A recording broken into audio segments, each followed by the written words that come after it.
Hi hello ಎಲ್ಲರಿಗೂ ನಮಸ್ಕಾರ. Good evening. ಎಲ್ಲರೂ ಹೇಗಿದ್ದೀರಾ? ಸೊ ನಾನು ಈಗಾಗಲೇ ಲಕ್ಷ್ಮೀಕಾಂತ್ ಸರ್ ಅವರ ಇಂಡಿಯನ್ ಪಾಲಿಟಿ ಪುಸ್ತಕವನ್ನು ಕನ್ನಡ ಮಾಧ್ಯಮದ ವಿದ್ಯಾರ್ಥಿಗಳಿಗೆ ಅನುಕೂಲ ಆಗಲಿ ಅಂತ ಇಂಗ್ಲೀಷ್ನಿಂದ ನಾನು ಟ್ರಾನ್ಸ್ಲೇಟ್ ಮಾಡಿ ಪ್ರಮುಖವಾದಂಥ ಅಂಶಗಳನ್ನು ಹೇಳ್ತಾ ಇದ್ದೀನಿ. ಸೊ ವಿಡಿಯೋಗಳು ಇಷ್ಟ ಆಗ್ತಾ ಇದ್ದರೆ ದಯವಿಟ್ಟು ಕಮೆಂಟ್ ಮಾಡೋ ಮೂಲಕ ನಿಮ್ಮ ಒಂದು ಪ್ರೋತ್ಸಾಹವನ್ನು ತಿಳಿಸ್ಬೋದಾಗಿದೆ. ಸೊ ಈ ಒಂದು ಸೀರೀಸ್ಗಳನ್ನು ನಾವು ಕಂಪ್ಲೀಟ್ ಮಾಡಿದ ನಂತರ ಬೇಕಾದರೆ ನಾನು MCQಗಳನ್ನು ಕೂಡ ನಿಮಗೆ ಕನ್ನಡದಲ್ಲಿ ಮಾಡಿಕೊಡ್ಲಿಕ್ಕೆ ಪ್ರಯತ್ನ ಪಡ್ತೀನಿ. ಸೊ ಇದನ್ನು ನೀವು ಪರ್ಫೆಕ್ಟ್ ಆಗಿಬಿಟ್ರೆ ಯಾವುದೇ ಒಂದು ಎಕ್ಸಾಮ್ನಲ್ಲಿ ಯಾವುದೇ ರೀತಿ ಕ್ವಶನ್ ಬಂದರೂ ಕೂಡ ಆರಾಮಾಗಿ ನೀವು ಹ್ಯಾಂಡಲ್ ಮಾಡ್ಬೋದು. ಓಕೆ, ಸೊ ದಯವಿಟ್ಟು ಕಮೆಂಟ್ ಮಾಡಿ ನಿಮ್ಮ ಒಂದು ಫೀಡ್ಬ್ಯಾಕನ್ನು ಕೊಡ್ಬೋದು. ವಿಡಿಯೋ ಇಷ್ಟ ಆದರೆ ದಯವಿಟ್ಟು ಲೈಕ್, ಶೇರ್, ಸಬ್ಸ್ಕ್ರೈಬ್ ಆಗೋದನ್ನು ಮರಿಬೇಡಿ. ಓಕೆ, ಸೊ ನಾನು ಫಸ್ಟಿಗೆ ಇಂಗ್ಲೀಷ್ನಲ್ಲಿ ಓದ್ಬಿಟ್ಟು ಆಮೇಲೆ ಅದನ್ನು ಕನ್ನಡದಲ್ಲಿ ಹೇಳ್ತಾ ಹೋಗ್ತೀನಿ. So government of India act of 1935 ಇವತ್ತು ಪಾರ್ಟ್ 5 ಆಗಿದೆ. ಬೇಕಾದರೆ ನೀವು ನನ್ನ ಉಳಿದ 4 ಭಾಗಗಳನ್ನು ನೋಡ್ಬೋದು. ಸೊ ಇವಾಗ ನಾವು 1935ರ ಭಾರತ ಸರ್ಕಾರ ಕಾಯ್ದೆ ತನಕ ಬಂದಿದ್ದೀವಿ. The act marked as a second milestone towards a completely responsible government in India. It was a lengthy and detailed document having 321 sections and 10 schedules. ಈ ಕಾಯ್ದೆಯು ಭಾರತದಲ್ಲಿ ಸಂಪೂರ್ಣ ಜವಾಬ್ದಾರಿಯುತ ಸರ್ಕಾರ ರಚನೆಯಲ್ಲಿ 2ನೆಯ ಮೈಲಿಗಲ್ಲು ಎಂದು ಸಾಬೀತಾಯಿತು. ಹಾಗಾದರೆ ಮೊದಲನೆಯ ಮೈಲಿಗಲ್ಲು ಯಾವುದಾಗಿತ್ತು ಅಂತ ಸ್ವಲ್ಪ ನೆನಪು ಮಾಡಿಕೊಂಡು ಕಮೆಂಟ್ ಮಾಡಿ. ಯಾಕಂದರೆ ನಾನು ಈ ಕ್ಲಾಸಸ್ಗಳನ್ನು ಮಾಡುವಾಗಲೇ ನಿಮಗೆ ಹೇಳಿದ್ದೆ ಮೊದಲ ಮೈಲಿಗಲ್ಲು ಯಾವುದು ಅಂತ. ಓಕೆ, ಸೊ ಇದು ಇದೆಲ್ಲ 321 ವಿಭಾಗಗಳನ್ನು ಮತ್ತು 10 ಶೆಡ್ಯೂಲ್ಗಳನ್ನು ಒಳಗೊಂಡಿರುವ ದೀರ್ಘ ಮತ್ತು ವಿವರವಾದ ದಾಖಲೆಯಾಗಿದೆ. ಇದನ್ನು ನಮ್ಮ ಒಂದು ಭಾರತದ ಸಂವಿಧಾನದ ನೀಲನಕ್ಷೆ ಅಂತ ಅಥವಾ ಬ್ಲೂ ಪ್ರಿಂಟ್ ಅಂತ ಕೂಡ ಕರಿತೀವಿ. ಯಾಕಂದರೆ ನಮ್ಮ ಸಂವಿಧಾನದಲ್ಲಿ ಬಹಳಷ್ಟು ಅಂಶಗಳನ್ನು 1935ರ ಭಾರತ ಸರ್ಕಾರ ಕಾಯ್ದೆಯಿಂದ ನಾವು ಏನು ಮಾಡಿದ್ದೀವಿ, ಎರವಲು ಮಾಡಿಕೊಂಡು ನಮ್ಮ ಸಂವಿಧಾನದಲ್ಲಿ ಅಳವಡಿಸ್ಕೊಂಡಿದ್ದೀವಿ. ಸೊ ಇದು ವೆರಿ ಇಂಪಾರ್ಟೆಂಟ್ ಆದಂತಹ ಆ್ಯಕ್ಟ್ ಅಂತ ಹೇಳ್ಬೋದು. ಹಾಗಾದರೆ ಫೀಚರ್ಸ್ ಆಫ್ ದಿ ಆ್ಯಕ್ಟನ್ನು ನೋಡೋಣ. ನಮ್ಮ ಈ ಒಂದು ಕಾಯ್ದೆಯ ವೈಶಿಷ್ಟ್ಯತೆಗಳು ಯಾವುದು ಅಂತ ಒಂದೊಂದೇ ನೋಡ್ತಾ ಹೋಗೋಣ.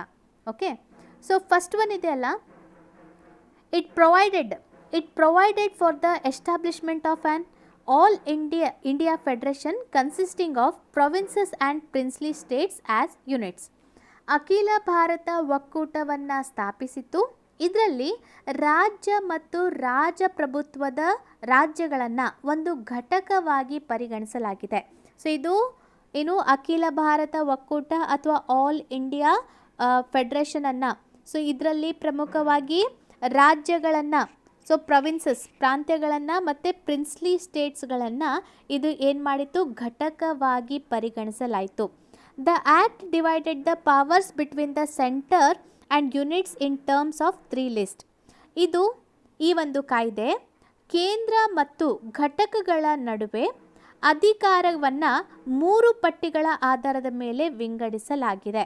ಸೊ ಮೊದಲನೇದು federal list for centre with 59 items. ಎರಡನೇದು provincial list for provinces with 54 items and the concurrent list for both with 36 items. So union ಪಟ್ಟಿಯಲ್ಲಿ 59 ವಿಷಯಗಳು ಕೇಂದ್ರಕ್ಕೆ ಸಂಬಂಧಪಟ್ಟಂತೆ. ಎರಡನೇದು ಇದೆಯಲ್ಲ, ಇದು ಫಸ್ಟ್ ಒನ್ ಫೆಡರಲ್ ಲಿಸ್ಟ್ ಇದೆಯಲ್ಲ, ಅದು ನಾವು ಅದನ್ನು ಯೂನಿಯನ್ ಲಿಸ್ಟ್ ಅಂತ ಕೂಡ ಕರಿತೀವಿ, ನಮ್ಮ ಕೇಂದ್ರಕ್ಕೆ ಸಂಬಂಧಪಟ್ಟಂತೆ. ಎರಡನೇದು ಇದೆಯಲ್ಲ, ಅದು ಏನು ಪ್ರೊವಿನ್ಷಿಯಲ್ ಲಿಸ್ಟ್ ಅಥವಾ ನಮ್ಮ ಒಂದು ಪ್ರಾಂತೀಯ ಪಟ್ಟಿ, ಅಥವಾ ಇವಾಗ ನಾವು ಅದನ್ನು ರಾಜ್ಯ ಪಟ್ಟಿ ಅಂತ ಕೂಡ ಕರಿತೀವಿ, 54 ವಿಷಯಗಳನ್ನು ಒಳಗೊಂಡಂತೆ. ಮತ್ತು ಕನ್ಕರೆಂಟ್ ಲಿಸ್ಟ್ ಸಮವರ್ತಿ ಪಟ್ಟಿ ಇದೆಯಲ್ಲ, ಕೇಂದ್ರ ಮತ್ತು ರಾಜ್ಯ ಎರಡಕ್ಕೂ ಸಂಬಂಧಪಟ್ಟಂತೆ 36 ವಿಷಯಗಳನ್ನು ಒಳಗೊಂಡಿತ್ತು. ಇದಷ್ಟೇ ಅಲ್ಲ, residuary powers were given to the viceroy. However, the federation never came into being as a princely states did not join it. ಇಲ್ಲಿ ಉಳಿಕೆ ಅಧಿಕಾರವನ್ನು ವೈಸ್ರಾಯ್ಗೆ ನೀಡಲಾಯಿತು. ಆದರೂ ಕೂಡ ರಾಜಪ್ರಭುತ್ವದ ರಾಜ್ಯಗಳು ಇದನ್ನು ಸೇರಲು ನಿರಾಕರಿಸಿದ್ದರಿಂದ ಈ ಒಕ್ಕೂಟ ವ್ಯವಸ್ಥೆಯು ಅಸ್ತಿತ್ವಕ್ಕೆ ಬರಲಿಲ್ಲ. ಅಂದರೆ ಇಲ್ಲಿ ಪ್ರೊವಿನ್ಸ್ ಅಂದರೆ ಪ್ರಾಂತ್ಯಗಳು ಅಥವಾ ಈ ಒಂದು ಪ್ರಭುತ್ವ ರಾಜ್ಯಗಳು ಇದನ್ನು ಸೇರಲಿಕ್ಕೆ ಒಪ್ಪದೇ ಇರೋದ್ರಿಂದ ಇದು ಅಸ್ತಿತ್ವಕ್ಕೆ ಬರಲಿಲ್ಲ ಅಂತ ಹೇಳ್ಬೋದು. ಇನ್ನೊಮ್ಮೆ ಹೇಳಿಬಿಡ್ತೀನಿ, ಇನ್ನೊಮ್ಮೆ ಕೇಳಿಸ್ಕೊಳ್ಳಿ. It provided for the establishment of an all India federation consisting of provinces and princely States as units. The act divided the powers between the centre and units in terms of 3 list. Federal list for centre with 59 items, provincial list for provinces with 54 items and the concurrent list for both with 36 items. Residuary powers were given to the viceroy. However, the federation never came into being as the princely state did not join it. So ಅಖಿಲ ಭಾರತ ಒಕ್ಕೂಟವನ್ನು ಇದರಲ್ಲಿ ರಾಜ್ಯ ಮತ್ತು ರಾಜಪ್ರಭುತ್ವದ ರಾಜ್ಯಗಳನ್ನು ಒಂದು ಘಟಕವಾಗಿ ವಿಂಗಡಿಸಲಾಯಿತು.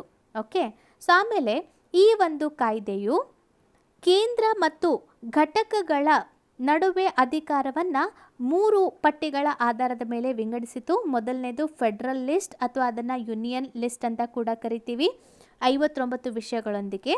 Provincial list ಅದನ್ನು ಪ್ರಾಂತೀಯ ಪಟ್ಟಿ 54 ವಿಷಯಗಳೊಂದಿಗೆ, ಮತ್ತು ಸಮವರ್ತಿ ಪಟ್ಟಿ ಕೇಂದ್ರ ಮತ್ತು ಪ್ರೊವಿನ್ಸ್ಗಳಿಗೆ ಸಂಬಂಧಪಟ್ಟಂತೆ 36 ವಿಷಯಗಳನ್ನು. ರೆಸಿಡುವರಿ ಉಳಿಗೆ ಅಧಿಕಾರವನ್ನು ವೈಸ್ರಾಯ್ಗೆ ನೀಡಲಾಯಿತು. ಆದರೂ ಕೂಡ ರಾಜಪ್ರಭುತ್ವದ ರಾಜ್ಯಗಳು ಇದನ್ನು ಸೇರಲು ನಿರಾಕರಿಸಿದ್ದರಿಂದ ಈ ಒಕ್ಕೂಟ ವ್ಯವಸ್ಥೆಯು ಅಸ್ತಿತ್ವಕ್ಕೆ ಬರಲಿಲ್ಲ. ಓಕೆ, ಸೊ ಸೆಕೆಂಡ್ ಪಾಯಿಂಟನ್ನು ನೋಡೋಣ. It abolished dyarchy in the provinces and introduce provincial autonomy in its place. ಈ ಪ್ರಾಂತ್ಯಗಳಲ್ಲಿನ ದ್ವಿಸರ್ಕಾರ ಅಥವಾ ಡಯಾರ್ಕಿ ವ್ಯವಸ್ಥೆಯನ್ನು ಕೊನೆಗೊಳಿಸಿತು ಮತ್ತು ಪ್ರಾಂತೀಯ ಸ್ವಾಯತ್ತತೆಯನ್ನು ಪರಿಚಯಿಸಿತು. The provinces were allowed to act as autonomous units of administration in their defined spheres. So ಇಲ್ಲಿ ರಾಜ್ಯಗಳು ತಮ್ಮ ವ್ಯಾಪ್ತಿಯಲ್ಲಿ ಉಳಿಯುವ ಮೂಲಕ ಸ್ವಾಯತ್ತವಾಗಿ 3 ಪ್ರತ್ಯೇಕ ಪ್ರದೇಶಗಳಲ್ಲಿ ಆಳ್ವಿಕೆ ನಡೆಸುವ ಹಕ್ಕನ್ನು ನೀಡಲಾಯಿತು. Moreover, the act introduced responsible government in provinces, that is, the governor was required to act with the advice of ministers responsible to the provincial legislature. So ಇಲ್ಲಿ ಇದೆಯಲ್ಲ, ಹೆಚ್ಚುವರಿಯಾಗಿ ಕಾಯ್ದೆಯು ರಾಜ್ಯಗಳಲ್ಲಿ ಜವಾಬ್ದಾರಿಯುತ ಸರ್ಕಾರವನ್ನು ಸ್ಥಾಪಿಸಿತು. ಅಂದರೆ ರಾಜ್ಯ ವಿಧಾನ ಪರಿಷತ್ತಿನ ಜವಾಬ್ದಾರಿಯುತ ಸಚಿವರ ಸಲಹೆಯ ಮೇರೆಗೆ ರಾಜ್ಯಪಾಲರು ಕಾರ್ಯನಿರ್ವಹಿಸಬೇಕಾಗಿತ್ತು. This came into effect in 1937 and was discontinued in 1939. ಈ ವ್ಯವಸ್ಥೆಯನ್ನು 1937ರಲ್ಲಿ ಪರಿಚಯಿಸಲಾಯಿತು ಮತ್ತು 1939ರಲ್ಲಿ ರದ್ದುಗೊಳಿಸಲಾಯಿತು. ಓಕೆ, ಇನ್ನೊಮ್ಮೆ ನೋಡ್ಕೊಳ್ಳೋಣ.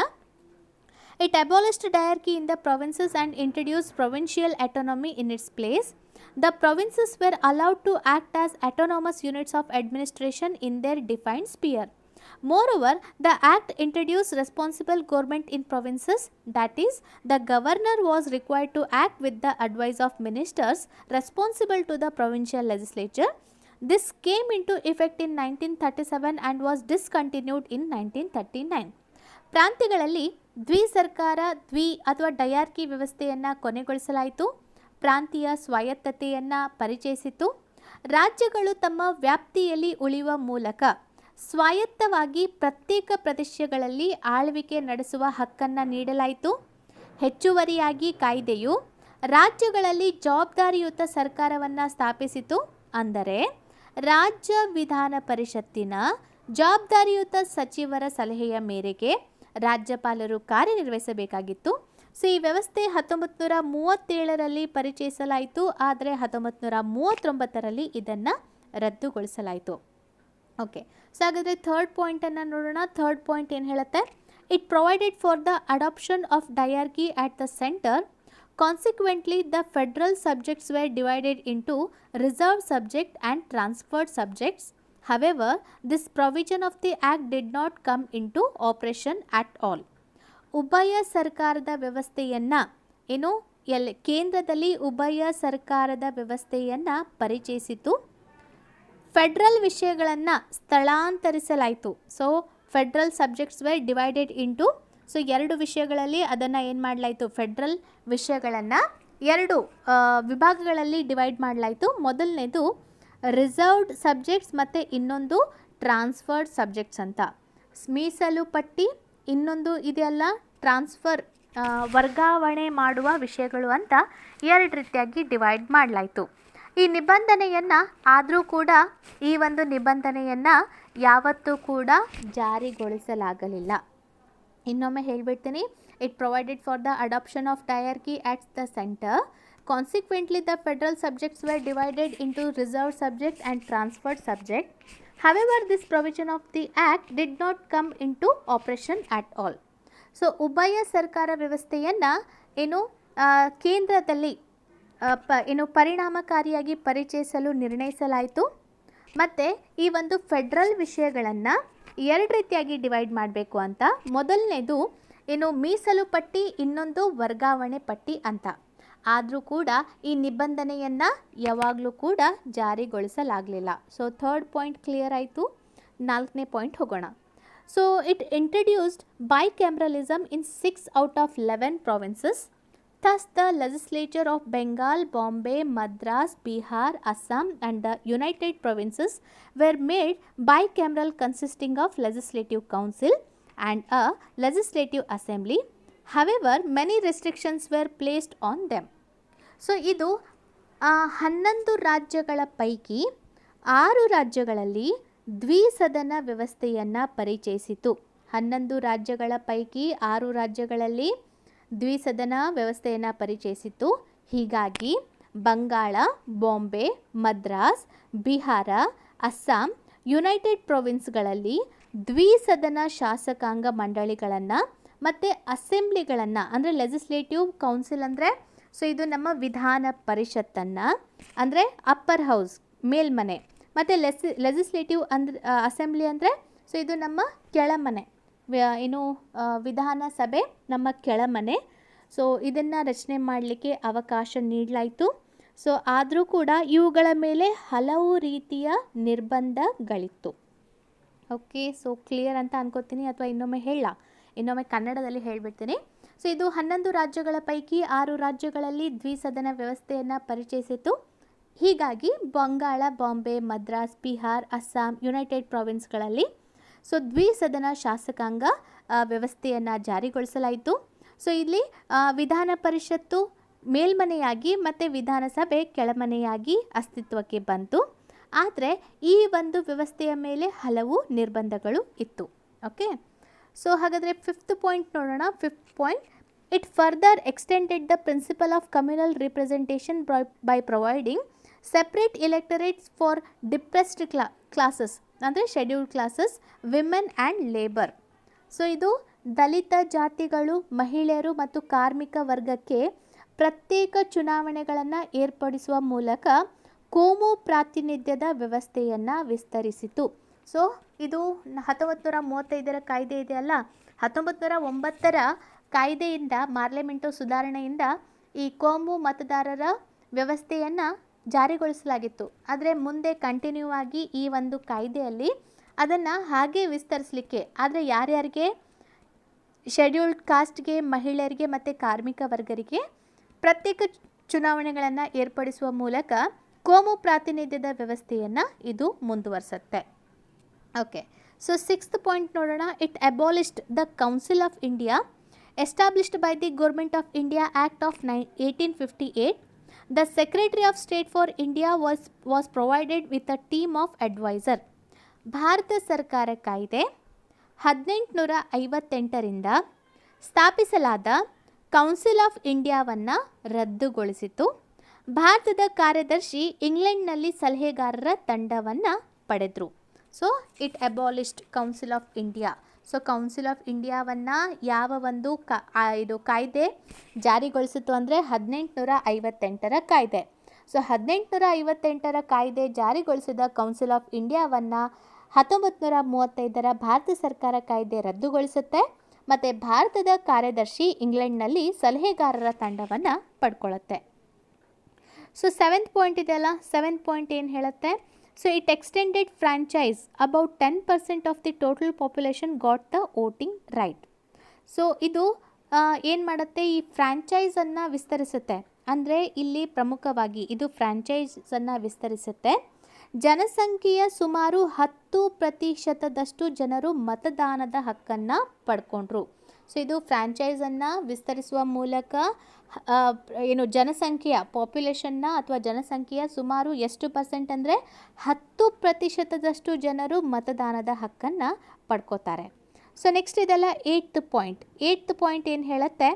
It provided for the establishment of reserve bank of India to control the currency and credit of country. Very very important point, ಯಾಕಂದರೆ ಈ question ಬಹಳ ಸಲ ಬಂದಿದೆ. ಸೊ ಈ ಕಾಯ್ದೆಯ ಅಡಿಯಲ್ಲಿ ದೇಶದ ಕರೆನ್ಸಿ ಮತ್ತು ಕ್ರೆಡಿಟನ್ನು ನಿಯಂತ್ರಿಸಲು ಭಾರತೀಯ ರಿಸರ್ವ್ ಬ್ಯಾಂಕನ್ನು ಸ್ಥಾಪಿಸಲಾಯಿತು. ಸೊ ಕರೆನ್ಸಿ ಮತ್ತು ಕ್ರೆಡಿಟನ್ನು ನಿಯಂತ್ರಣ ಮಾಡಲಿಕ್ಕೋಸ್ಕರ ಭಾರತೀಯ ರಿಸರ್ವ್ ಬ್ಯಾಂಕನ್ನು ಸ್ಥಾಪಿಸಲಾಯಿತು. ಸೊ 9th ಪಾಯಿಂಟ್ ಏನು ಹೇಳುತ್ತೆ, it provided for the establishment of not only a federal public service commission but also a provincial public service commission and a joint public service commission for 2 or more provinces.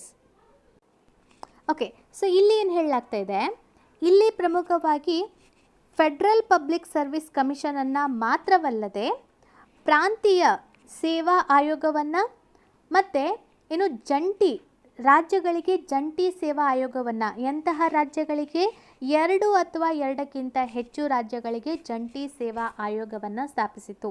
ಇನ್ನೊಮ್ಮೆ ಹೇಳಬೇಕಂದ್ರೆ, so ಈ ಒಂದು ಕಾಯ್ದೆಯ ಅಡಿಯಲ್ಲಿ federal public service commission ಮಾತ್ರವಲ್ಲದೆ, ಅಂದರೆ ಕೇಂದ್ರ public service ಮಾತ್ರವಲ್ಲದೆ ಪ್ರಾಂತೀಯ ಸೇವಾ ಆಯೋಗವನ್ನು ಮತ್ತು 2 ಅಥವಾ ಹೆಚ್ಚಿನ ರಾಜ್ಯಗಳಲ್ಲಿ ಜಂಟಿ ಸೇವಾ ಆಯೋಗವನ್ನು ಸ್ಥಾಪನೆ ಮಾಡಲಿಕ್ಕೆ 1935ರ ಕಾಯ್ದೆ ಅನುವು ಮಾಡಿಕೊಟ್ಟಿತು.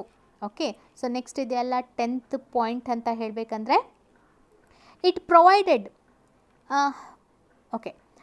Provided for the establishment of a federal court which was set up in 1937. So ಇದರ ಅಡಿಯಲ್ಲಿ ಫೆಡರಲ್ ನ್ಯಾಯಾಲಯವನ್ನು 1937ರಲ್ಲಿ ಸ್ಥಾಪಿಸಲಾಯಿತು. ಸೊ ಈ ಒಂದು ಕಾಯ್ದೆ ಪ್ರಮುಖವಾಗಿ ಫೆಡರಲ್ ನ್ಯಾಯಾಲಯವನ್ನು ಸ್ಥಾಪನೆ ಮಾಡಲಿಕ್ಕೆ ಅವಕಾಶ ಕೊಟ್ಟಿತ್ತು. ಸೊ ಇದರ ಅನ್ವಯ 1937ರಲ್ಲಿ ಫೆಡರಲ್ ನ್ಯಾಯಾಲಯವನ್ನು ಸ್ಥಾಪಿಸಲಾಯಿತು. ಸೊ 10 ಪಾಯಿಂಟ್ಗಳು ತುಂಬಾ ಇಂಪಾರ್ಟೆಂಟ್ ಆಗಿದೆ. ಭಾರತ ಸರ್ಕಾರದ ಕಾಯ್ದೆ 1935ಕ್ಕೆ ಸಂಬಂಧಪಟ್ಟಂತೆ. ಸೊ ಆ ಕಾಯ್ದೆ ಅರ್ಥ ಆಗಿದೆ ಅಂತ ಅಂದ್ಕೊಂಡು ನೆಕ್ಸ್ಟ್ ಇದೆಯಲ್ಲ ಮುಂದಿನ ಒಂದು ಕಾಯ್ದೆಗೆ ಹೋಗ್ತಾ ಇದ್ದೀನಿ. ಸೊ ಭಾರತೀಯ ಸ್ವತಂತ್ರ ಕಾಯ್ದೆ 1947 ಅಥವಾ Indian independence act of 1947. So ಇನ್ನೊಂದೇನೆಂದರೆ, ಅರ್ಥ ಆಗ್ತಿದೆ ಅಂತ ದಯವಿಟ್ಟು ನೀವು ಕಮೆಂಟ್ ಮಾಡೋದ್ರಿಂದ ನಿಮ್ಮ ಟೈಮ್ ವೇಸ್ಟ್ ಆಗಲ್ಲ. ಸೊ ನನಗೆ ಪ್ರೋತ್ಸಾಹ ಸಿಗುತ್ತೆ.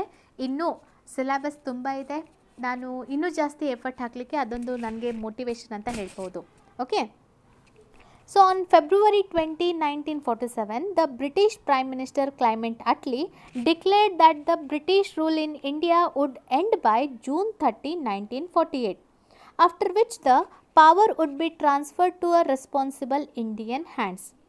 ಸೊ ಫೆಬ್ರವರಿ 20, 1947ರಂದು ಬ್ರಿಟಿಷ್ ಪ್ರಧಾನಿ ಕ್ಲೈಮೆಂಟ್ ಅಟ್ಲಿ ಭಾರತದಲ್ಲಿ ಬ್ರಿಟಿಷ್ ಆಳ್ವಿಕೆಯು ಜೂನ್ 30, 1948ರಂದು ಕೊನೆಗೊಳ್ಳುತ್ತದೆ. ಇದಾದ ಬಳಿಕ ಜವಾಬ್ದಾರಿಯುತ ಭಾರತೀಯರ ಕೈಗೆ ಅಧಿಕಾರ ಹಸ್ತಾಂತರಿಸಲಾಗತ್ತೆ ಅಂತ ಹೇಳ್ತಾರೆ. ಓಕೆ, ಸೊ ನೆಕ್ಸ್ಟ್ ಇದೆಲ್ಲ, this announcement was followed by the agitation by the Muslim League demanding partition of the country. Again on June 3, 1947, the British government made it clear that any constitution framed by the Constituent Assembly of India cannot apply to those parts of the country which were unwilling to accept it. ಈ ಘೋಷಣೆಯ ಮೇಲೆ, ಅಂದರೆ ಈ ಘೋಷಣೆಯ ಆ ಒಂದು ಸಂದರ್ಭದಲ್ಲಿ Muslim league ಆಂದೋಲನಗೊಂಡು ಭಾರತದ ವಿಭಜನೆಯ ಬಗ್ಗೆ ಮಾತನಾಡಿತು. ಸೊ ಮತ್ತೆ ಮುಂದೆ ಜೂನ್ 3, 1947ರಂದು ಮತ್ತೆ ಬ್ರಿಟಿಷ್ ಸರ್ಕಾರ 1946ರಲ್ಲಿ ರಚಿತವಾದ ಸಂವಿಧಾನ ಸಭೆಯು ರಚಿಸಿದ ಸಂವಿಧಾನವು ಅದನ್ನು ಅಂಗೀಕರಿಸಿದ ಪ್ರದೇಶಗಳಲ್ಲಿ ಅನ್ವಯಿಸುವುದಿಲ್ಲ ಎಂದು ಸ್ಪಷ್ಟಪಡಿಸಿತು. Okay, so on the same day, okay next ಇದೆಲ್ಲ, ಆನ್ ದಿ ಸೇಮ್ ಡೇ ಅಂದರೆ June 3, 1947, lord Mountbatten the viceroy of India put forth the partition plan known as Mountbatten plan. The plan was accepted by the Congress and the Muslim League. Immediate effect was given to the plan by enacting the Indian Independence Act 1947. So ಅದೇ ದಿನ ಅಂದರೆ June 3, 1947ರಂದು viceroy ಆದಂತಹ lord Mount baton ವಿಭಜನೆಯ ಯೋಜನೆಯನ್ನು ಮಂಡಿಸ್ತಾರೆ. So ಅದನ್ನು Mount baton ಯೋಜನೆ ಎಂದು ಕರೆಯಲಾಯಿತು. ಈ ಯೋಜನೆಯನ್ನು ಕಾಂಗ್ರೆಸ್ ಮತ್ತು ಮುಸ್ಲಿಂ ಲೀಗ್ ಒಪ್ಪಿಕೊಂಡಿತು. ಹೀಗಾಗಿ ಈ ಒಂದು ಕಾಯ್ದೆ ಅಂದರೆ ಭಾರತೀಯ ಸ್ವಾತಂತ್ರ್ಯ ಕಾಯ್ದೆ 1947 ರಚಿಸಲಾಯಿತು ಮತ್ತು ಜಾರಿಗೆ ತರಲಾಯಿತು. ಓಕೆ, ಸೊ ಇನ್ನೊಮ್ಮೆ ಇದನ್ನು ಓದ್ಕೊಳ್ಳೋಣ. So Indian independence act of 1947. So ಇಲ್ಲಿ ಫೆಬ್ರವರಿ 20, 1947 ಬ್ರಿಟಿಷ್ ಪ್ರಧಾನಿ ಕ್ಲೈಮೆಂಟ್ ಅಟ್ಲಿ ಭಾರತದಲ್ಲಿ ಬ್ರಿಟಿಷ್ ಆಳ್ವಿಕೆಯು ಜೂನ್ 30, 1947 ಕೊನೆಗೊಳ್ಳುತ್ತೆ ಅಂತ ಘೋಷಿಸಿದರು. ಇದಾದ ಬಳಿಕ ಜವಾಬ್ದಾರಿಯುತ ಭಾರತೀಯರ ಕೈಗೆ ಈ ಒಂದು ಅಧಿಕಾರ ಹಸ್ತಾಂತರಿಸಲಾಗುವುದು. ಈ ಘೋಷಣೆಯ ಮೇಲೆ ಈ ಒಂದು ಮುಸ್ಲಿಂ ಲೀಗ್, ಈ ಘೋಷಣೆಯ ಒಂದು ಸಂದರ್ಭದಲ್ಲಿ ಮುಸ್ಲಿಂ ಲೀಗ್ ಆಂದೋಲನಗೊಂಡು ಭಾರತದ ವಿಭಜನೆಯ ಬಗ್ಗೆ ಮಾತನಾಡಿತು. ಸೊ ಮತ್ತೆ ಜೂನ್ 3, 1947 ಬ್ರಿಟಿಷ್ ಸರ್ಕಾರ 1946 ರಚಿತವಾದ ಸಂವಿಧಾನ ಸಭೆಯು ರಚಿಸಿದ ಸಂವಿಧಾನವು ಅದನ್ನು ಅಂಗೀಕರಿಸಿದ ಪ್ರದೇಶಗಳಿಗೆ ಅನ್ವಯಿಸುವುದಿಲ್ಲ ಎಂದು ಸ್ಪಷ್ಟಪಡಿಸಿದರು. So on the same day ಅಂದರೆ ಜೂನ್ 3, 1947 ಸೊ ವೈಸ್ರಾಯ್ ಆದಂತಹ ಲಾರ್ಡ್ ಮೌಂಟ್ ಬ್ಯಾಟನ್ ವಿಭಜನೆಯ ಯೋಜನೆಯನ್ನು ಮಂಡಿಸಿದ್ರು. ಅದನ್ನು ಲಾರ್ಡ್ ಮೌಂಟ್ ಬ್ಯಾಟನ್ ಯೋಜನೆ ಎಂದು ಕರೆಯಲಾಯಿತು. ಈ ಯೋಜನೆಯನ್ನು ಕಾಂಗ್ರೆಸ್ ಮತ್ತು ಮುಸ್ಲಿಂ ಲೀಗ್ ಎರಡೂ ಕೂಡ ಒಪ್ಪಿಕೊಂಡಿತು. ಹೀಗಾಗಿ ಭಾರತ ಸರ್ಕಾರ ಕಾಯ್ದೆ 1947 ರಚಿಸಲಾಯಿತು ಮತ್ತು ಜಾರಿಗೆ ತರಲಾಯಿತು. ಓಕೆ, ಸೊ ಹಾಗಾದರೆ ಈ ಕಾಯ್ದೆಯ ಪ್ರಮುಖ ಲಕ್ಷಣಗಳನ್ನು ಒಂದೊಂದೇ ನೋಡ್ತಾ ಹೋಗೋಣ. ಸೊ ಹಾಗಾದರೆ ಮೊದಲನೇದು ನೋಡೋಣ, features of the act. First one, it ended the British rule in India and declared India as a independent and sovereign state from August 15, 1947. ಇದು ಭಾರತದಲ್ಲಿ ಬ್ರಿಟಿಷ್ ರಾಜ್ ಅನ್ನು ಕೊನೆಗೊಳಿಸಿತು ಮತ್ತು ಆಗಸ್ಟ್ 15, 1947 ಸ್ವತಂತ್ರ ಮತ್ತು ಸಾರ್ವಭೌಮ ರಾಷ್ಟ್ರವೆಂದು ಘೋಷಿಸಿತು. First point. Second point, it provided for the partition of India and creation of 2 independent dominion of India and Pakistan with the right to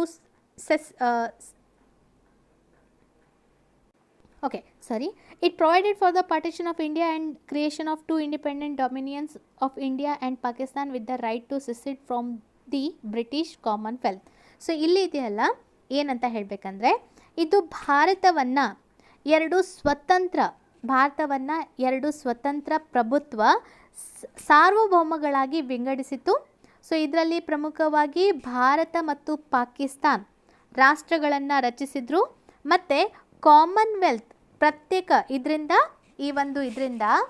British Commonwealth ಪ್ರತ್ಯೇಕಗೊಳ್ಳುವ ಸ್ವಾತಂತ್ರ್ಯ ಇತ್ತು. ಸೊ ಇದು ಭಾರತವನ್ನು 2 ಸ್ವತಂತ್ರ ಪ್ರಭುತ್ವ ಸಾರ್ವಭೌಮಗಳಾಗಿ ವಿಂಗಡಿಸಿತು. ಸೊ ಬ್ರಿಟಿಷರು ಈ ಒಂದು ಭಾಗವನ್ನು ಭಾರತ ಮತ್ತು ಪಾಕಿಸ್ತಾನ್ ರಾಷ್ಟ್ರಗಳನ್ನು ರಚಿಸಿದ್ರು. ಬ್ರಿಟಿಷ್ ಕಾಮನ್ವೆಲ್ತ್ನಿಂದ ಪ್ರತ್ಯೇಕಗೊಳ್ಳುವ ಸ್ವಾತಂತ್ರ್ಯ ಇತ್ತು. ಸೊ ಇದು second point. So third point ನೋಡೋಣ. It abolished the office of Viceroy and provided for each dominion a Governor General who was to be appointed by the British King on the advice of the Dominion Cabinet. His Majesty's government in Britain was to have no responsibility with respect to the government of India or Pakistan. So ಇದು viceroy ಕಚೇರಿಯನ್ನು ರದ್ದುಗೊಳಿಸಿತು ಮತ್ತು ಅದರ ಸ್ಥಾನದಲ್ಲಿ governor general ಕಚೇರಿಯನ್ನು 2 dominion ರಾಜ್ಯಗಳಲ್ಲಿ ರಚಿಸಿತು. ಅದಷ್ಟೇ ಅಲ್ಲ, ಹೊಸ ರಾಷ್ಟ್ರದ ಕ್ಯಾಬಿನೆಟ್ನ ಶಿಫಾರಸಿನ ಮೇರೆಗೆ ಬ್ರಿಟನ್ ಕ್ರೌನ್ ನೇಮಕ ಮಾಡಿತು. ಆದರೆ ಇಲ್ಲಿ ಇದೆಲ್ಲ ಇಂಪಾರ್ಟೆಂಟ್ ಏನಂದರೆ ಬ್ರಿಟಿಷ್ ಸರ್ಕಾರಕ್ಕೆ ಅವರ ಮೇಲೆ ನಿಯಂತ್ರಣ ಇರಲಿಲ್ಲ. ಸೊ ಅದರ ಮೇಲೆ ಬ್ರಿಟಿಷ್ ಸರ್ಕಾರದ ಯಾವುದೇ ಒಂದು ನಿಯಂತ್ರಣ ಇರಲಿಲ್ಲ ಅಂತ ಹೇಳ್ಬೋದು. ಓಕೆ, ಸೊ ಫೋರ್ತ್ ಪಾಯಿಂಟ್ ನೋಡೋಣ. It empowered constituent assemblies of the 2 dominions to frame and adopt any constitution for their respective nations and to repeal any act of the British Parliament including the Independence Act itself. 2 dominion ರಾಜ್ಯಗಳ ಸಂವಿಧಾನದ ಅಸೆಂಬ್ಲಿಗಳಿಗೆ ತಮ್ಮ ದೇಶಗಳ ಸಂವಿಧಾನವನ್ನು ಮಾಡಲು ಮತ್ತು ಅದಕ್ಕಾಗಿ ಯಾವುದೇ ದೇಶದ ಸಂವಿಧಾನವನ್ನು ಅಳವಡಿಸಿಕೊಳ್ಳುವ ಅಧಿಕಾರವನ್ನು ನೀಡಿತು. ಸೊ ಅಸೆಂಬ್ಲಿಗಳು ಯಾವುದೇ ಬ್ರಿಟಿಷ್ ಕಾನೂನನ್ನು ರದ್ದುಗೊಳಿಸುವ ಕಾನೂನು ಮಾಡುವ ಅಧಿಕಾರವನ್ನು ಹೊಂದಿತ್ತು. ಸ್ವತಂತ್ರ ಕಾಯ್ದೆಯನ್ನು ರದ್ದುಗೊಳಿಸುವ ಹಕ್ಕನ್ನು ಸಹ ಹೊಂದಿತ್ತು. Okay, so it empowered the constituent assemblies of the two dominions to frame and adopt any constitution for their respective nation and to repeal any act of the British Parliament including the Independence Act itself. So ಎರಡು dominion ರಾಜ್ಯಗಳ ಸಂವಿಧಾನದ ಅಸೆಂಬ್ಲಿಗಳಿಗೆ ತಮ್ಮ ದೇಶಗಳ ಸಂವಿಧಾನವನ್ನು ಮಾಡಲು ಮತ್ತು ಅದಕ್ಕಾಗಿ ಯಾವುದೇ ದೇಶದ ಸಂವಿಧಾನವನ್ನು ಅಳವಡಿಸಿಕೊಳ್ಳುವ ಅಧಿಕಾರವನ್ನು ನೀಡಿತು. ಸೊ ಈ ಅಸೆಂಬ್ಲಿಗಳು ಯಾವುದೇ ಬ್ರಿಟಿಷ್ ಕಾನೂನನ್ನು ರದ್ದುಗೊಳಿಸಲು ಕಾನೂನು ಅಧಿಕಾರವನ್ನು ಹೊಂದಿತ್ತು. ಸೊ ಇದರಲ್ಲಿ ಸ್ವತಂತ್ರ ಕಾಯ್ದೆಯನ್ನು ಕೂಡ ರದ್ದುಗೊಳಿಸುವ ಹಕ್ಕನ್ನು ಈ ಎರಡೂ ಡೊಮಿನಿಯನ್ಗಳಿಗೆ ನೀಡಿತು. Okay, so fifth point, it empowered the constituent assembly of the both dominions to legislate for their respective territories till the new constitution were drafted and enforced. No act of the British Parliament passed after August 15, 1947 was to extend to either of the new dominions unless it was extended thereto by a law of the legislature of the dominion. So ಇದನ್ನು ಸ್ವಲ್ಪ ನಿಧಾನಕ್ಕೆ ಹೇಳ್ತೀನಿ, so ದೊಡ್ಡ point ಇದೆ.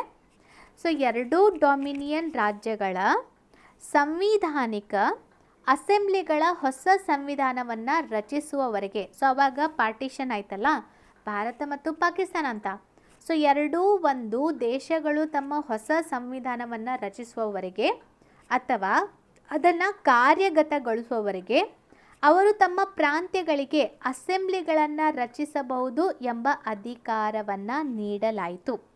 ಇದಷ್ಟೇ ಅಲ್ಲ, August 15, 1947 ನಂತರ British ಸಂಸತ್ತು ಅಂಗೀಕರಿಸಿದ ಯಾವುದೇ ಕಾಯ್ದೆಯು ಎರಡೂ ಡೊಮಿನಿಯನ್ಗಳು ಈ ಕಾನೂನನ್ನು ಅನುಸರಿಸಲು ಕಾನೂನುಗಳನ್ನು ಮಾಡುವವರೆಗೆ ಎರಡೂ ಡೊಮಿನಿಯನ್ಗಳಿಗೆ ಅನ್ವಯಿಸೋದಿಲ್ಲ. ಅಂದರೆ ಇಲ್ಲಿವರೆಗೆ ಇದ್ದಂತಹ ಬ್ರಿಟಿಷರ ಕಾನೂನುಗಳು ಈ ಎರಡೂ ಸ್ವತಂತ್ರವಾದಂತಹ ಡೊಮಿನಿಯನ್ಗಳಿಗೆ ಅನ್ವಯಿಸೋದಿಲ್ಲ. ಸೊ ಅವರು ತಮ್ಮ ಸಂವಿಧಾನವನ್ನು ರಚನೆ ಮಾಡ್ಬೋದು, ಯಾವಾಗ ಬೇಕಾದರೂ ಕಾರ್ಯಗತಗೊಳಿಸ್ಬೋದು. ಅಲ್ಲಿಯವರೆಗೆ ಈ ಹಿಂದಿನ ಕಾನೂನುಗಳನ್ನು ಕಂಟಿನ್ಯೂ ಮಾಡಬೇಕು ಅಂತ ಎಲ್ಲಿಯೂ ಕೂಡ ರೂಲ್ಸ್ ಇಲ್ಲ ಅಂತ ಹೇಳಲಾಯಿತು. ಓಕೆ, ಸೊ ಸಿಕ್ಸ್ತ್ ಪಾಯಿಂಟ್ ನೋಡೋಣ. ಸೊ ಸಿಕ್ಸ್ತ್ ಪಾಯಿಂಟ್ ಏನು ಹೇಳುತ್ತೆ, it abolished the office of the secretary of state for India and transferred his functions to the secretary of state for commonwealth affairs. ಈ ಕಾನೂನು ಬ್ರಿಟನ್ನಲ್ಲಿ ಭಾರತದ ಕಾರ್ಯದರ್ಶಿ ಹುದ್ದೆಯನ್ನು ರದ್ದುಗೊಳಿಸಿತು. ಅದರ ಎಲ್ಲ ಅಧಿಕಾರಗಳನ್ನು ಕಾಮನ್ವೆಲ್ತ್ ವ್ಯವಹಾರಗಳ ಕಾರ್ಯದರ್ಶಿಗೆ ವರ್ಗಾಯಿಸಲಾಯಿತು. ಸೊ ಸಿಂಪಲ್ ಇದೆ. ಸೊ ಏನು, it abolish the office of the secretary of state for India and transferred his functions to the secretary of state for commonwealth affairs. So ಈ ಕಾನೂನು ಬ್ರಿಟನ್ನಲ್ಲಿ ಭಾರತದ ಕಾರ್ಯದರ್ಶಿ ಹುದ್ದೆಯನ್ನು ರದ್ದುಗೊಳಿಸುತ್ತೆ. ಸೊ ಈ ಒಂದು ಹುದ್ದೆಯ ಎಲ್ಲ ಅಧಿಕಾರಗಳನ್ನು ಕಾಮನ್ವೆಲ್ತ್ ವ್ಯವಹಾರಗಳ ರಾಜ್ಯ ಕಾರ್ಯದರ್ಶಿಗೆ ವರ್ಗಾಯಿಸುತ್ತೆ. Okay, so seventh point, it proclaimed the lapse of British paramountcy over the Indian princely states and treaty relations with tribal areas from August 15, 1947. So ಇದು ಆಗಸ್ಟ್ 15, 1947 ಜಾರಿಗೆ ಬರುವಂತೆ ಭಾರತೀಯ ರಾಜಪ್ರಭುತ್ವದ ರಾಜ್ಯಗಳ ಮೇಲಿನ ಬ್ರಿಟಿಷ್ ಸಾರ್ವಭೌಮತ್ವದ ಅಂತ್ಯವನ್ನು ಘೋಷಿಸಿತು. ಹಾಗೆಯೇ ಬುಡಕಟ್ಟು ಪ್ರದೇಶದ ವಸಾಹತು ಸಂಬಂಧಗಳ ಮೇಲೆ ಬ್ರಿಟಿಷ್ ಹಸ್ತಕ್ಷೇಪವನ್ನು ಮುಕ್ತಾಯಗೊಳಿಸಿತು. ಸೊ ಅಂದರೆ ಇಷ್ಟು ದಿನ ಭಾರತದ ಮೇಲೆ ಇದ್ದಂತಹ ಬ್ರಿಟಿಷರ ಪರಮಾಧಿಕಾರವನ್ನು ಕೊನೆಗೊಳಿಸಿತು. ಅದಷ್ಟೇ ಅಲ್ಲ, ಬುಡಕಟ್ಟು ಪ್ರದೇಶದ ವಸಾಹತಿನ ಮೇಲಿನ ಕೂಡ ಬ್ರಿಟಿಷ್ ಹಸ್ತಕ್ಷೇಪವನ್ನು ಇದು ಮುಕ್ತಾಯಗೊಳಿಸುತ್ತೆ. Eighth point, it granted freedom to the Indian princely states either to join the dominion of India or dominion of Pakistan or to remain independence. ಇದು ಭಾರತದ ರಾಜಪ್ರಭುತ್ವದ ರಾಜ್ಯಗಳಿಗೆ ಭಾರತವನ್ನು ಸೇರಿಕೊಳ್ಳೋದು ಅಥವಾ ಪಾಕಿಸ್ತಾನವನ್ನು ಸೇರಿಕೊಳ್ಳಲು ಅಥವಾ ಸ್ವತಂತ್ರವಾಗಿ ಉಳಿದುಕೊಳ್ಳಲು ಈ ಒಂದು ರಾಜಪ್ರಭುತ್ವದ ರಾಜ್ಯಗಳಿಗೆ ಅವಕಾಶ ಅಥವಾ ಅವರಿಗೆ ಆಪ್ಷನನ್ನು ನೀಡಿತು ಅಂತ ಹೇಳ್ಬೋದು. ಸೊ ಅವರಿಗೆ ಹೆಂಗೆ ಬೇಕಾದಂಗೆ 3 ಆಪ್ಷನ್ ಕೊಟ್ಟಿದ್ರು. ಪಾಕಿಸ್ತಾನವನ್ನಾದರೂ ಸೇರ್ಕೊಳ್ಳಿ, ಭಾರತವನ್ನಾದರೂ ಸೇರ್ಕೊಳ್ಳಿ ಅಥವಾ ಸ್ವತಂತ್ರವಾಗಿ ಬೇಕಾದರೆ ಉಳ್ಕೊಳ್ಳಿ ಅಂತ 3 ಆಪ್ಷನ್ ಕೊಡಲಾಗಿತ್ತು. ಓಕೆ, ಸೊ 9th ಪಾಯಿಂಟ್ ಅಲ್ಲ, it provided for the governance of each of the dominions and the provinces by the government of India act 1935 till the new constitutions were frame. The dominions were however authorised to make modification in the act. So ಇದು ಭಾರತದ ಒಂದು ನಿಮಿಷ, ಇದು ಈ ಕಾಯ್ದೆ ಇದೆಯಲ್ಲ, ಹೊಸ ಸಂವಿಧಾನ ರಚನೆ ಆಗುವವರೆಗೆ ಪ್ರತಿಯೊಂದು ಡೊಮಿನಿಯನ್ಗಳ ಆಡಳಿತವನ್ನು ಮತ್ತು ಭಾರತ ಸರ್ಕಾರ ಕಾಯ್ದೆ 1935ರ ಅಡಿಯಲ್ಲಿ ಅವರ ಪ್ರಾಂತೀಯ ಅಸೆಂಬ್ಲಿಗಳಿಗೆ ಸರ್ಕಾರವನ್ನು ನಡೆಸಲು ಅವಕಾಶ ಒದಗಿಸಿತು. ಆದರೂ ಕೂಡ 2 ಡೊಮಿನಿಯನ್ ರಾಜ್ಯಗಳು ಈ ಕಾನೂನನ್ನು ತಿದ್ದುಪಡಿ ಮಾಡುವ ಹಕ್ಕನ್ನು ಹೊಂದಿತು. ಅಂದರೆ ಯಾವಾಗ ಪಾಕಿಸ್ತಾನ ಮತ್ತು ಭಾರತ ಆಯ್ತಲ್ಲ, ಎರಡೂ ದೇಶಗಳು ತಮ್ಮದೇ ಆದಂತಹ ಸ್ವತಂತ್ರ ಸಂವಿಧಾನವನ್ನು ರಚನೆ ಮಾಡಲಿಕ್ಕೆ ಅಧಿಕಾರವನ್ನು ನೀಡಿತು. ಸೊ ಎಲ್ಲಿವರೆಗೆ ಸಂವಿಧಾನ ಆಗುತ್ತೆ ಅಲ್ಲಿವರೆಗೆ ಭಾರತ ಸರ್ಕಾರ ಕಾಯ್ದೆ 1935ರ ಅಡಿಯಲ್ಲಿ ಸೊ ಪ್ರಾಂತೀಯ ಅಸೆಂಬ್ಲಿಗಳು ಸರ್ಕಾರವನ್ನು ನಡೆಸ್ಕೊಂಡು ಹೋಗಬೇಕು ಅಂತ ಅವಕಾಶ ಕೊಟ್ಟಿತ್ತು. ಇದಷ್ಟೇ ಅಲ್ಲ, 2 ಸ್ವತಂತ್ರ ಡೊಮಿನಿಯನ್ಗಳು ಅಂದರೆ ಭಾರತ ಮತ್ತು ಪಾಕಿಸ್ತಾನ್ ರಾಜ್ಯಗಳು ಈ ಕಾನೂನನ್ನು ತಿದ್ದುಪಡಿ ಮಾಡಲಿಕ್ಕೂ ಕೂಡ ಅವರಿಗೆ ಹಕ್ಕನ್ನು ನೀಡಲಾಯಿತು. ಓಕೆ, ಸೊ 10th ಪಾಯಿಂಟ್ ಏನು ಹೇಳುತ್ತೆ? So it deprived the British monarch of his right to veto bills or ask for reservation of certain bills for his approval, but this right was reserved for the Governor General. The Governor General would have full power to assent to any bill in name of His Majesty. So ಇನ್ನೊಮ್ಮೆ ಹೇಳ್ತೀನಿ. So British ಆಡಳಿತಗಾರನಿಗೆ ಮಸೂದೆಗಳ ಮೇಲೆ ಮತ ಚಲಾಯಿಸುವ ಮತ್ತು ಅದಕ್ಕೆ ಒಪ್ಪಿಗೆ ನೀಡುವ ಹಕ್ಕನ್ನು ಕಸಿದುಕೊಂಡಿತ್ತು. ಅಂದರೆ ಇಷ್ಟು ದಿನ ಬ್ರಿಟಿಷರ ಆಳ್ವಿಕೆಯಲ್ಲಿ ಇದ್ವಿ. ಸೊ ಅದೆಲ್ಲ ಬಿಲ್ಗಳನ್ನು ಮಸೂದೆಗಳನ್ನು ಪಾಸ್ ಮಾಡೋದು, ಅಂಗೀಕಾರ ಮಾಡೋದು ಅವ್ರ ಹತ್ರ ಇತ್ತು. ಸೊ ಆ ಅಧಿಕಾರವನ್ನು ಅಂದರೆ ಮಸೂದೆಗಳ ಮೇಲೆ ಮತ ಚಲಾಯಿಸುವ ಅಥವಾ ಅದಕ್ಕೆ ಒಪ್ಪಿಗೆಯನ್ನು ನೀಡುವ ಹಕ್ಕನ್ನು ಕಸಿದುಕೊಳ್ಳಲಾಯಿತು. ಆದರೆ ಬ್ರಿಟಿಷ್ ಆಡಳಿತಗಾರರ ಹೆಸರಿನಲ್ಲಿ ಯಾವುದೇ ಮಸೂದೆಯನ್ನು ಸ್ವೀಕರಿಸುವ ಹಕ್ಕನ್ನು ಗವರ್ನರ್ ಜನರಲ್ ಹೊಂದಿದ್ರು. ಆದರೆ ಒಂದು ಪಾಯಿಂಟ್ ಏನಂದರೆ, ಸೊ ಗವರ್ನರ್ ಜನರಲ್ ಆತ ಏನು ಮಾಡ್ಬೋದಾಗಿತ್ತು, ಬ್ರಿಟಿಷ್ ಆಡಳಿತಗಾರರ ಹೆಸರಿನಲ್ಲಿ ಯಾವುದೇ ಮಸೂದೆಯನ್ನು ಸ್ವೀಕರಿಸುವ ಹಕ್ಕನ್ನು ಗವರ್ನರ್ ಜನರಲ್ ಹೊಂದಿದ್ರು. ಓಕೆ, ಸೊ 11th ಪಾಯಿಂಟ್ ನೋಡೋಣ. It designated the governor general of India and the provincial governors as constitutional heads of the state. They were made to act on the advice of the respective council of ministers in all matters.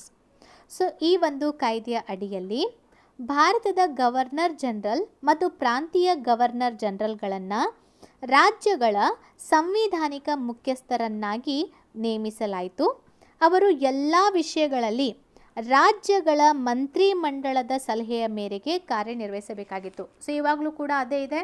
So ಗವರ್ನರ್ಗಳು so ಏನು ಮುಖ್ಯಮಂತ್ರಿ ಮತ್ತು ಅವರ ಮಂತ್ರಿಮಂಡಲದ ಒಂದು discussion ಅಥವಾ ಅವರ ಒಂದು ಸಲಹೆಯ ಮೇರೆಗೆ ರಾಜ್ಯಪಾಲರು ಎಲ್ಲ ಒಂದು ಡಿಸಿಷನ್ಗಳನ್ನು ತೆಗೆದುಕೊಳ್ತಾರೆ. ಸೊ ಅದೇ ನೋಡಿ, ಸೊ ಭಾರತದ ಗವರ್ನರ್ ಜನರಲ್ ಮತ್ತು ಪ್ರಾಂತೀಯ ಗವರ್ನರ್ಗಳನ್ನು ರಾಜ್ಯಗಳ ಸಂವಿಧಾನಿಕ ಮುಖ್ಯಸ್ಥರನ್ನಾಗಿ ನೇಮಿಸಲಾಯಿತು. ಸೊ ಅವರು ಎಲ್ಲ ವಿಷಯಗಳಲ್ಲಿ ರಾಜ್ಯಗಳ ಮಂತ್ರಿಮಂಡಳಿಯ ಸಲಹೆಯ ಮೇರೆಗೆ ಕಾರ್ಯನಿರ್ವಹಿಸಬೇಕಾಗಿತ್ತು.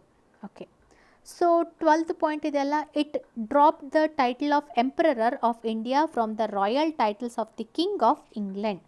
ಇದು ರಾಜಮನೆತನದ ಶೀರ್ಷಿಕೆಯಿಂದ ಭಾರತದ ಚಕ್ರವರ್ತಿ ಪದವನ್ನು ರದ್ದುಗೊಳಿಸಿತು. ಸೊ ಇದು ಇಂಗ್ಲೆಂಡ್ನ ರಾಜಮನೆತನದ ಶೀರ್ಷಿಕೆಯಿಂದ ಭಾರತದ ಚಕ್ರವರ್ತಿ ಪದವನ್ನು ರದ್ದುಗೊಳಿಸಿತು.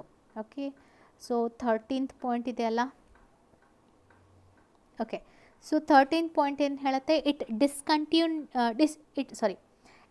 Discontinued the appointment to civil service and reservation of post by the secretary of state for India. The members of the civil services appointed before August 15, 1947 would continue to enjoy all benefits that they were entitled to till that time. So ಇಲ್ಲಿ 13 point ಏನು ಹೇಳುತ್ತೆ, ಇದು ಭಾರತದ ರಾಜ್ಯ ಕಾರ್ಯದರ್ಶಿಯಿಂದ ನಾಗರಿಕ ಸೇವೆಗಳಿಗೆ ನೇಮಕಾತಿಗಳನ್ನು ಮತ್ತು ಹುದ್ದೆಗಳಲ್ಲಿ ಮೀಸಲಾತಿ ಮಾಡುವ ವ್ಯವಸ್ಥೆಯನ್ನು ರದ್ದುಗೊಳಿಸಿತು.